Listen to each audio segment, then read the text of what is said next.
أهلا بك أخي الكريم أختي الكريمة في هذا الفيديو الجديد الذي سأخصصه اليوم للدرس الثاني للسنة الأولى ثانوي إعدادي مسلك دولي. Donc le deuxième chapitre, la respiration dans différents milieux. الفصل الثاني أو الدرس الثاني تنفس في أوساط مختلفة. كما قلنا هو درس للسنة الأولى مسلك دولي. Donc la première activité, les échanges respiratoires chez les êtres vivants. أو التبادلات التنفسية عند الكائنات الحية. On va prendre les exemples des êtres vivants. Un végétal qui est un champignon, un animal aquatique qui est un poisson et un animal aérien qui est un criquet. Donc سنأخذ ثلاثة أمثلة لكائنات حية منها إذا لنبات فطريات وكائن مائي يعيش في الماء السمكة وكائن هوائي يعيش في الهواء الجراد. Donc premièrement les échanges respiratoires chez un champignon. Donc التبادلات التنفسية عند الفطر. Pour mettre en évidence les échanges respiratoires chez un champignon, exactement le dégagement de dioxyde de carbone par un champignon, on va réaliser la manipulation suivante. On place des champignons frais dans un cristallisoire. Donc c'est des champignons frais dans un cristallisoire, puis on recouvre ce cristallisoire par une plaque de verre. Bien sûr, l'objectif c'est d'empêcher les échanges avec le milieu extérieur.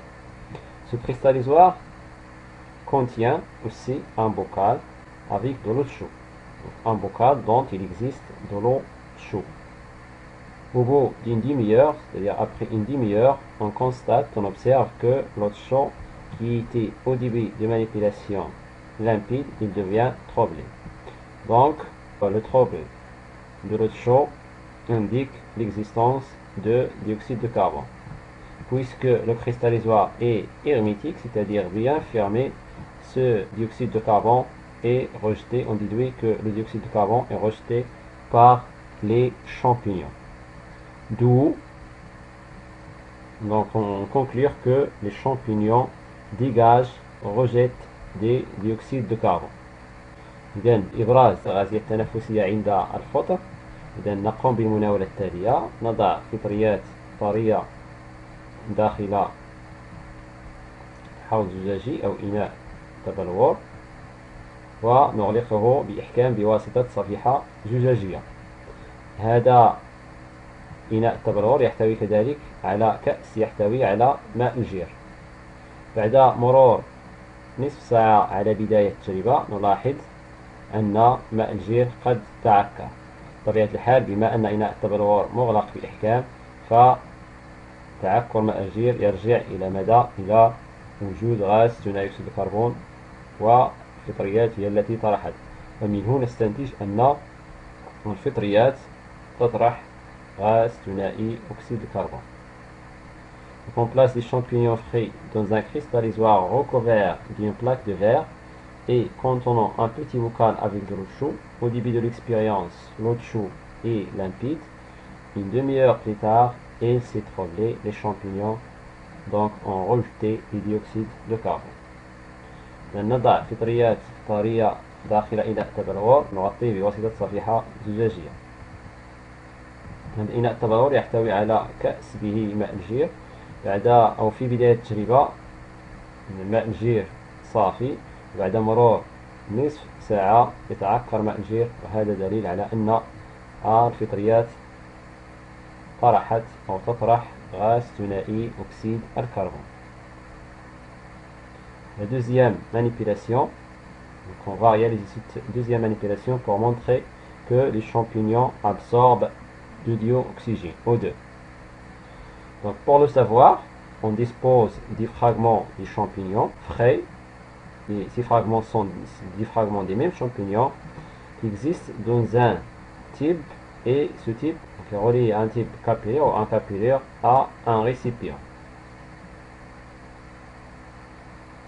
Ce récipient contient de l'eau colorée. Dans l'enceinte, on a placé au préalable de l'eau chaude.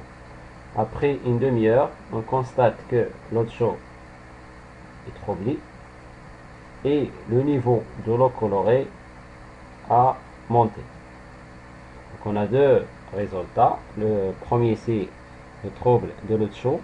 Le deuxième c'est la montée de l'eau colorée dans l'eau capillaire. Donc l'eau chaude et trouble, cela indique que les fragments de champignons frais ont dégagé de dioxyde de carbone. La montée de l'eau colorée dans l'eau capillaire indique qu'il y a la consommation de dioxygène, et bien sûr cette consommation faite par les fragments de champignons. Donc on déduit que les champignons dégagent du dioxyde de carbone et absorbent de dioxygène. Pour cela, on dit que les champignons effectuent des échanges avec les milieux extérieurs, c'est-à-dire elles absorbent le dioxygène et rejettent le dioxyde de carbone. المناولة الثانية تستهدف إبراز التبادلات الغازية عند الفطريات، وبالضبط استهلاك أو امتصاص غاز ثنائي الأكسجين، وكذلك طرح غاز ثنائي أكسيد الكربون. لذلك نستعمل إذا قطع الفطر نضعها في أنبوب ونربط هذا الأنبوب الذي يحتوي على قطع الفطر بكأس يحتوي على ماء ملون، نربطهما بواسطة أنبوب شعيري، وتحت هذا الأنبوب يوجد ماء الجير. بعد مرور نصف ساعة نلاحظ تعكر ماء الجير وصعود الماء الملون في الأنبوب. تعكر ماء الجير يرجع إلى طرح غاز ثنائي أكسيد الكربون من طرف الفطر، وصعود الماء الملون يدل على أن هناك اختفاء لكمية معينة من ثنائي الأكسجين اختفت. لماذا؟ لأن قطع الفطر امتصت هذه الكمية من ثنائي الأكسجين، ومن هنا نستنتج أن قطع الفطر أو الفطر يمتص أو يستهلك غاز ثنائي الأكسجين ويطرح غاز ثنائي أكسيد الكربون. ومن هنا نقول أو نستنتج أن الفطريات تقوم بتبادلات غازية تنفسية، وذلك بأخذ ثنائي الأكسجين من الوسط وطرح ثنائي أكسيد الكربون. Donc les champignons effectuent des échanges avec le milieu extérieur par l'absorption ou la consommation de dioxygène dans le milieu et le rejet dans le dégagement de dioxyde de carbone. Donc le résultat, l'eau chaude trouble et la montée de l'eau colorée dans l'eau capillaire. L'eau chaude est troublée parce que les fragments de champignons ont rejeté le dioxyde de carbone, et la montée de l'eau colorée dans l'eau capillaire peut s'expliquer par la disparition d'une quantité de dioxygène. En réalité, cette quantité de dioxygène disparaît et est consommée par les fragments de champignons. Donc de là, on conclut que les champignons absorbent le dioxygène et dégagent le dioxyde de carbone. C'est pour cela qu'il effectue des échanges avec le milieu extérieur. Donc pour le savoir, on dispose des fragments frais du même champignon dans un type relié à un capillaire et un récipient contenant de l'eau colorée. Dans l'enceinte, on a placé au préalable de l'eau chaude. Après une demi-heure, on constate que l'eau chaude s'est troublée et que le niveau de l'eau colorée a monté dans le capillaire. Donc le trouble de l'eau chaude est lié à la libération de dioxyde de carbone, et la montée de l'eau colorée est liée bien sûr à l'absorption de dioxygène. Donc libération de dioxyde de carbone, c'est-à-dire rejet, dégagement de CO2 et l'absorption en consommation de dioxygène en O2. Deuxièmement, les échanges respiratoires chez un poisson, c'est-à-dire un animal aquatique. Donc pour mettre en évidence les échanges respiratoires chez un poisson, on place un poisson dans un cristallisoire. Avant de fermer ce cristallisoire, on dose le dioxygène, c'est-à-dire on mesure la quantité de dioxygène, et on prend une quantité ou un échantillon d'eau. On ferme hermétiquement le récipient pour empêcher les échanges avec le milieu extérieur. Au bout de quelques temps, On dose à nouveau la quantité d'oxygène. On observe que cette quantité a diminué. Et on prend un deuxième échantillon de l'eau et on le met dans un tube à essai. Puis on ajoute de l'eau chaude. Donc cela montre que l'eau chaude qui était prête à la fin de manipulation est ici trouble.